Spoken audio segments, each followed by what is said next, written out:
میرے دوستوں اور میرے بھائیوں، آج سے 2 سال پہلے 9 اپریل کی رات جب آپ میرے بہت سے بہن بھائی جو وہاں بیٹھے ہیں آپ یہاں براجمان تھے اور میں حکومتی بینچز پہ پیچھے شیخ صاحب کی یہاں میں بیٹھا ہوا تھا جو میری کرسی تھی اور میرے سامنے میرے لیڈر کی کرسی خالی تھی، اور مجھے یہ لگا کہ جس طرح 3.5 سال میں نے اپنے حکومت کا دفاع کیا جو میری ڈیوٹی تھی، اس رات بھی میں نے اپنا فرض نبھانا ہے۔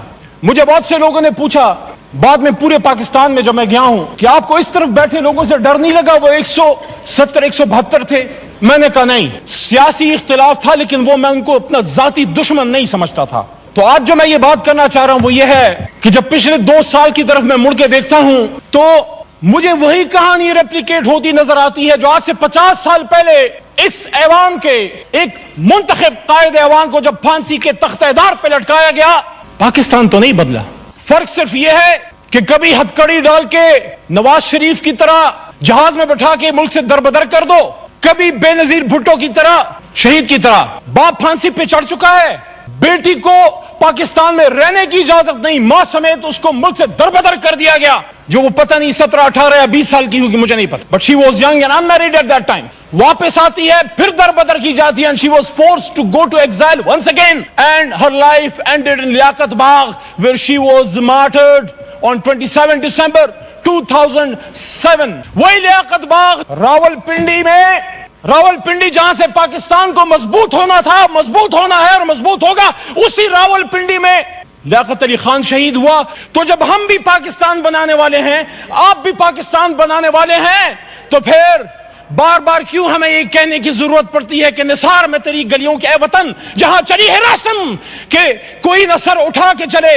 جو کوئی چاہنے والا طواف کو نکلے، نظر چرا کے چلے، جسم جا بچا کے چلے۔ میرے بھائی تار اور چھوٹا بھائی بیٹھا ہے، میں احترام کرتا ہوں آپ کی جماعت کی سیاسی لیڈرشپ کی جدوجہد کا جو اگر انہوں نے کی ہے، لیکن جہاں ہم اس بات کو کنڈیم کرتے ہیں کہ جب ایک طالع آزما پرویز مشرف نے ایک منتخب وزیر اعظم جس سے ہمیں لاکھ اختلاف ہے، کبھی میں مسلم لیگ نون کا نہ ووٹر رہا ہوں، نہ سپورٹر رہا ہوں، نہ کارکن رہا ہوں، لیکن ہتھکڑی ڈال کے جب ملک بدر کیا گیا تو پھر آپ سے بھی ایکسپیکٹیشن ہے کہ آپ کا بھی لاکھ اختلاف ہوگا، لیکن جب آپ یہاں تشریف فرما تھے، یہی شہباز شریف صاحب قائد حزب اختلاف کی کرسی پہ ہوتے تھے، لیکن وہاں اس کرسی پہ جو آدمی بیٹھا ہوتا تھا عمران خان، وہ چاہے آپ اس کو پسند نہ کریں، آپ کو پسند نہ آئے، لیکن قائد ایوان تو تھا، اس کو اسی پاکستان میں وزیر آباد میں گولیاں مارے گی، 4 گولیاں کھا کے وہ بیٹھا ہے اڈیالہ جیل میں۔ کیا اڈیالہ گونٹانامو بے ہے جناب اسپیکر صاحب، ڈپٹی اسپیکر صاحب؟ وہاں پاکستان کا آئین نافذ العمل نہیں۔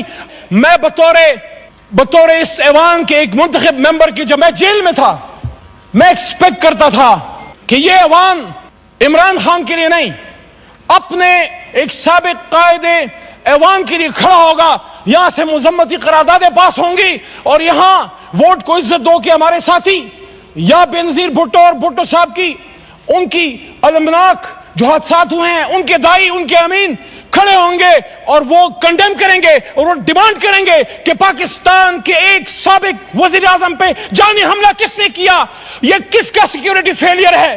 وہ کیمرے جو جج صاحبان کے بیڈ رومز میں لگ سکتے ہیں، ان کیمروں سے وہ دہشت گرد کیسے چھوٹ گئے جنہوں نے جا کے کبھی بے نظیر کو شہید کیا، کبھی عمران خان پہ حملہ کیا۔ پیچھے قائد کی تصویر لگا کے جناب ڈپٹی اسپیکر صاحب پاکستان کے مسئلے حل نہیں ہوں گے، اسی قائد کی تصویر کو لگا کے پاکستان کے لوگوں کے اوپر بوٹوں سے ان کو روندا جاتا ہے۔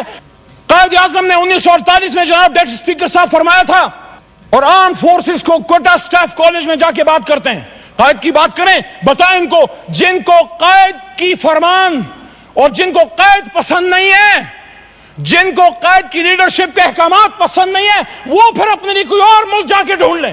پاکستان میں رہنا ہے تو قائد کی سٹیٹمنٹس، ان کے حکم پہ پاکستان چلے گا۔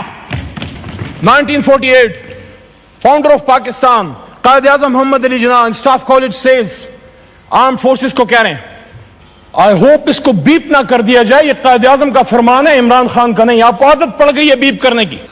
آئی وانٹ ٹو ریمبر آپ کی اجازت سے that the executive authority flows from the head of the government, which is the chief executive, which is the prime minister of Pakistan.